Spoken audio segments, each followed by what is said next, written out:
I now want to turn you to the transcript and day 1, page 47. You said to President Biden, you appear to have a photographic understanding and recall of the House. Did you say that to President Biden?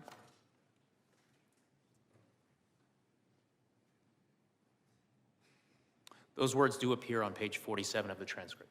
Photographic is what you said. Is that right? That word does appear on page 47 of the transcript. Never appeared in your report, though. Is that correct? The word photographic? That does not appear in my report. I now want to show you and play a video of what is absolutely not photographic. In the failing New York Times by an anonymous, gutless coward. We are a nation that just recently heard that Saudi Arabia and Russia will repeat. I hope they now go and take a look at the oranges of the investigation. And I watch our police and our firemen down in 7-Eleven, down at the World Trade Center. And we did with Obama.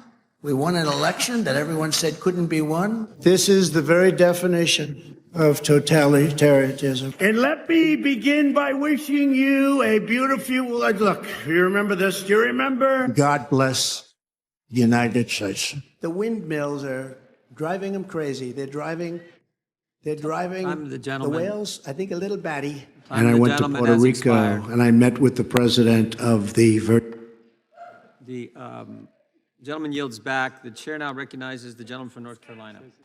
Mr. Hur, I was moved by your parents' immigrant story and how that has shaped you. And their story is a story that so many of us know through our constituents. It's the story of America.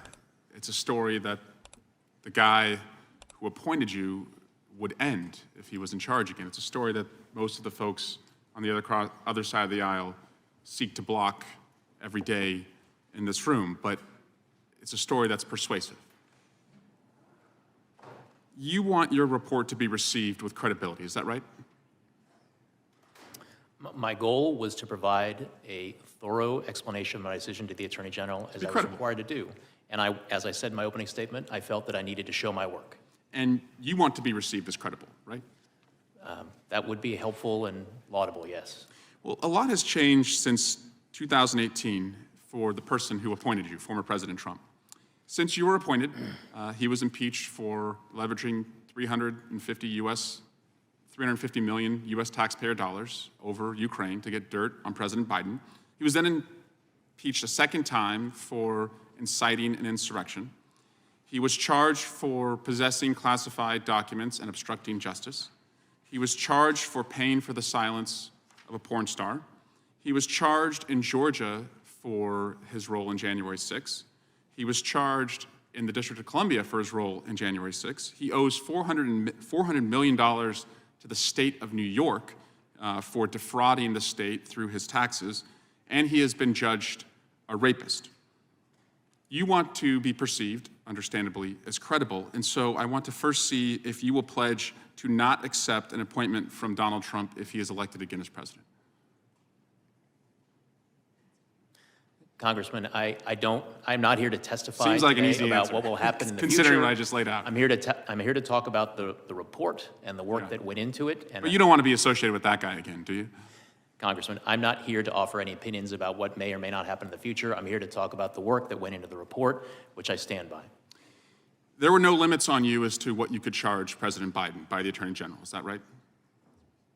The decisions that I made that are reflected in the report are my own. And you did not bring any charges, is that correct? Correct. There were no limits on John Durham and his investigation of the prior administration when he was special counsel, is that right? I don't believe I have the information required to answer the question about the Durham investigation. Well, he sat in the same chair that you're sitting in. He told us that he also investigated President Biden and President Obama and did not bring any charges. President Biden sat for an interview with you over 2 days for approximately 10 hours, is that right? A little over 5 hours, Congressman. Over 2 days. Correct. You know, that's in sharp contrast to a guy who did not sit for an interview when the Mueller investigation took place. That was Donald Trump.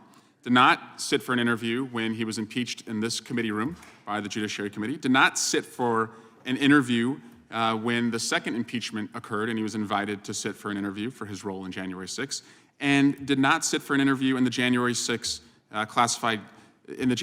case or the classified documents case. Chairman also has not sat for an interview in his own subpoena, but Joe Biden has.